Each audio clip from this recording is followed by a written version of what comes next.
சத்மார்த்தாதிகம் கர்ம நிகழம் ஏன சூத்திரிதம் தஸ்மை சமஸ்த வேதார்த்த விதே விகனசே நமக அஸ்மத் குருபியோ நமக அனுமன் சுவாமிகள் ஆசிகளுடன் விகனச மகா குரவே நமக. இப்போ நிறைய பேருக்கு பார்த்தீங்கன்னா ஜாதகங்களில் இந்த ராகு, கேது, குளிகன், மாந்தி இந்த மாதிரி கிரகங்களால் நிறைய கஷ்டங்கள் அனுபவிப்பான். இந்த ராகு தோஷத்தாலேயும் உங்களுக்கு கேது தோஷத்தாலேயும் வரக்கூடிய விளைவுகள் நிறைய உண்டு. இப்போ ராகுவோட தோஷத்தால் பார்க்கும்பொழுது கோர்ட்டு வழக்கு மன வருத்தம் இதை சந்திப்பான். கேது தோஷத்தால் சில இடங்களில் பார்த்திங்கன்னா புத்திர தோஷம்னு சொல்லுவான். அது தேவையற்ற உணவுகளை உட்கொள்வது, போதைப் பொருளுக்கு அடிமையாகிறது, இது மாதிரி நிறைய செயல்களை பார்க்குறோம். குளிகன் தோஷங்களால் பொருள் களவு போகிறது, தேவையற்ற சண்டை சச்சரவு இதெல்லாம் பார்க்குறோம்.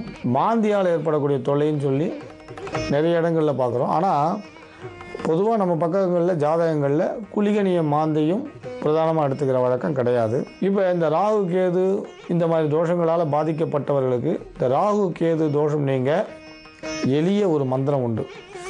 இந்த மந்திரம் ரொம்ப சுலபமானது.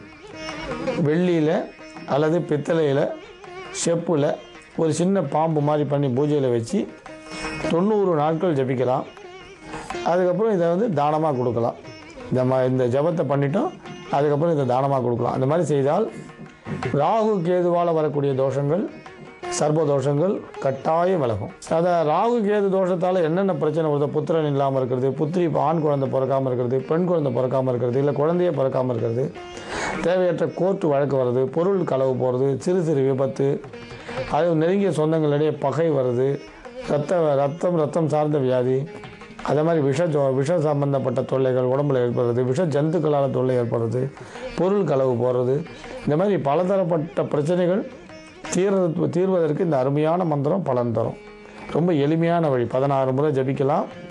தொடர்ந்து 16 முறை ஜபம் பண்ணலாம். ரொம்ப ரொம்ப விசேஷமானது. இது டெய்லி நீங்கள் பால் நைவேத்தியம் பண்ணால் போகிறோம். முடிக்கிற அன்றைக்கி பால் பாயசம் நைவேத்தியம் பண்ணலாம்.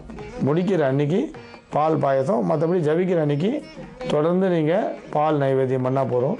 ஸ்படிக மணியால் ஜபிக்கிறது ரொம்ப விசேஷம். இப்போ தொலைக்காட்சியில் தெரியறது எழுதிக்கங்க. பாதாள வாசினே வித்மகே சகஸ்ர பதனாய தீமகி தன்ன அனந்த பிரச்சோதயாத், தன்ன அனந்த பிரச்சோதயாத். இதை எழுதிட்டீங்களா? இது எளிமையான மந்திரம். அதனால் இது ஆரம்பிக்கிறது பௌர்ணமி தினங்களில் ஆரம்பிக்கிறது ரொம்ப விசேஷம். அல்லது ரோகிணி நட்சத்திரம் அன்றைக்கி ஆரம்பிக்கலாம். தொடர்ந்து இதை நீங்கள் ஜபிச்சுக்கிட்டே வாங்க. ஒரு அற்புதமான பலனை தரும்.